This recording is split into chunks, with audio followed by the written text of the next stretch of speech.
நிச்சயமாக உண்மையான குற்றவாளி யாராக இருந்தாலும் தப்பிக்க முடியாது. ஏன்னா நிறைய மர்மமான முடிச்சுகள் அவிழ்லதுல நம்ம அரசியல் பிடிக்காதவங்க 2 பேர் கிரிட்டிசைஸ் பண்ணுவாங்க, எதிர்க்கட்சி நண்பர்கள் பண்ணுவாங்க. அதனால அரசியல் தலைவரா பார்க்காதீங்க, பாதிக்கப்பட்ட சகோதரியினுடைய அண்ணனா பாருங்க. அப்படி பாத்தீங்கன்னா பார்வை மாறிடுங்கண்ணா. நான் தான் ஏற்கனவே சொல்லிட்டேங்கண்ணா, நீங்க அரசியல் தலைவரா பார்க்காதீங்கன்னா அந்த பொண்ணுடைய சகோதரனா பாருங்க, அவ்வளவுதான். ஆழ்மனதிலிருந்து வரக்கூடிய ஒரு கோபம், பிரைமல் ஆங்கர்னு சொல்லுவாங்க. எல்லாருக்குமே ஆழ்மனதில் ஒரு கோபம் இருக்கும். சிஸ்டம் ஃபெயில் ஆகும்போது யார்கிட்ட போய் சொல்லுவீங்க? சிஸ்டம் ஃபெயில் ஆயிடுச்சு. ஐயா சாதனை எல்லாம் எது இல்லைங்க ஐயா, என்னோட ஆள் மனதிலிருந்து வந்ததை நான் செஞ்சிருக்கிறேங்க ஐயா. அந்த பாதிக்கப்பட்ட பெண்ணினுடைய ஒரு சகோதரனை நினைச்சுங்க ஐயா, அரசியல் தலைவரா பாக்குறீங்க. அந்த பாதிக்கப்பட்ட பெண்ணுடைய சகோதரனை நினைச்சீங்கன்னா யாரும் தப்பா பார்க்க மாட்டாங்க. அரசியல் தலைவரா பார்த்தா நம்ம அரசியல் பிடிக்காதவங்க 2 பேர் கிரிட்டிசைஸ் பண்ணுவாங்க, எதிர்க்கட்சி நண்பர்கள் பண்ணுவாங்க. அதனால அரசியல் தலைவரா பார்க்காதீங்க, பாதிக்கப்பட்ட சகோதரியினுடைய அண்ணனா பாருங்க. அப்படி பாத்தீங்கன்னா பார்வை மாறிடுங்கண்ணா. இதை நான் வரவேற்கின்றேங்கண்ணா. காரணம், நம்முடைய செய்தியாளர் சந்திப்பில் அதை பத்தி நம்ம ரொம்ப தீர்க்கமா பேசணும். இந்த எஃப்ஐஆர் என்பது இது ஒரு மேனிபுலேட்டட் ஸ்டேட்மெண்ட், அவங்களுடைய மனதிலிருந்து வந்திருக்கக்கூடிய கருத்தாக இது தெரியவில்லை. இதை படிக்கும் பொழுதே டிஸ்ஜாயிண்டடா இருந்துச்சு. இன்னைக்கு அதே கருத்தை மாண்புமிகு உயர்நீதிமன்றத்தினுடைய நீதிபதிகள் அவங்க சொல்லியிருக்கிறாங்க. அன்னைக்கு நாம சொன்னோம், இவ்வளவு கேர்லெஸ்ஸா நீங்க பண்ணிருக்கீங்களே, இந்த ட்ரையல்ல நிக்குமான், அந்த கருத்தை இன்னைக்கு பதிவு செஞ்சிருக்கிறாங்க. மூன்றாவதாக ஒரு சாட்டையடி தீர்ப்பும் கொடுத்திருக்கிறாங்க. அதாவது பாதிக்கப்பட்ட பெண்ணினுடைய personal details, name, father's name, ஊரு எல்லாமே அது ரிலீஸ் பண்ணதுக்கு உடனடியாக 25 லட்சம் ரூபாய் நஷ்டீடு கொடுங்க, பெண்ணுடைய கல்வியை வருகின்ற காலத்துல கம்ப்ளீட்டா எடுத்துக்கங்கன்னு சொல்லியிருக்காங்க. அதை தாண்டி இன்னொன்று வரவேற்கப்பட வேண்டிய விஷயம், எஸ்ஐடி கான்ஸ்டிடியூட் பண்ணியிருக்காங்க. 3 IPS officers, all women team. அதுவும் ஒரு பெரிய நல்ல ஒரு செயலாக நான் பார்க்கின்றேன். திங்கட்கிழமை அன்னைக்கு national commission for women all India fact finding team, அவங்க டீம் வர்றாங்க. அதனால் இதெல்லாம் நடக்கும் பொழுது நிச்சயமாக உண்மையான குற்றவாளி யாராக இருந்தாலும் தப்பிக்க முடியாது. ஏன்னா நிறைய மர்மமான முடிச்சுகள் அவிழ்லதுல.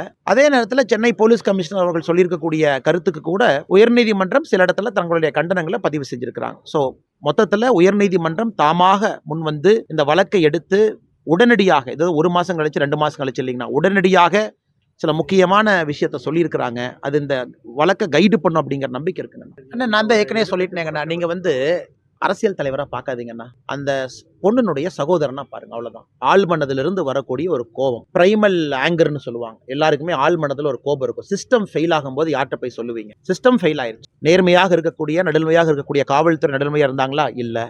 எஃப்ஐஆர் வெளியே வர்றதுக்கு வாய்ப்பே இல்லை. எஃப்ஐஆர் எப்படி வெளியே வந்துச்சு?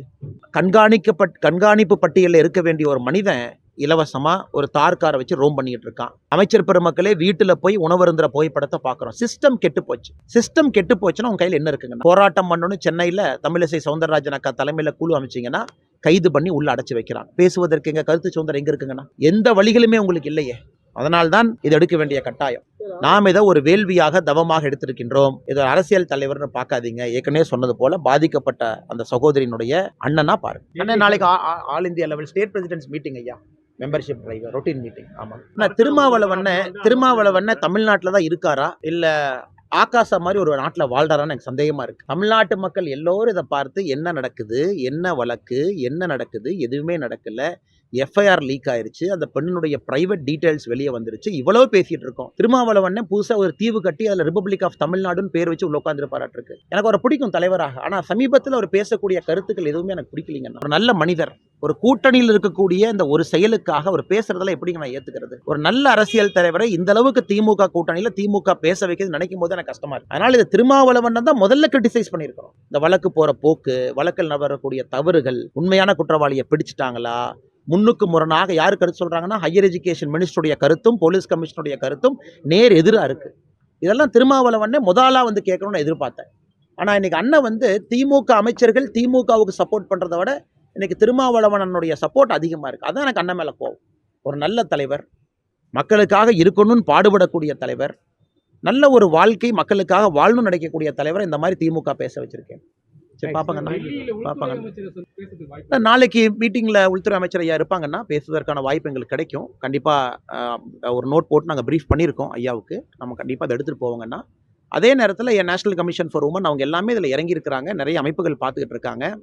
உயர்நீதிமன்றம் நேரடி இறங்கி இருக்குங்கன்னா இன்னைக்கு உயர்நீதிமன்றத்தினுடைய தீர்ப்பு பெரிய மகிழ்ச்சியை கொடுத்துருக்கு. முதல் கட்டமா எதுக்குன்னா அந்த பெண்ணுக்கு ஒரு இடைக்கால நியாயம் கிடைச்சிருக்கு. அது ஒரு ரொம்ப முக்கியங்கண்ணா. அது அதே நேரத்தில் 3 உமன் ஆஃபீஸர்ஸ் எஸ்ஐடி, அதனால் நியாயம் கிடைக்குங்கிற நம்பிக்கை.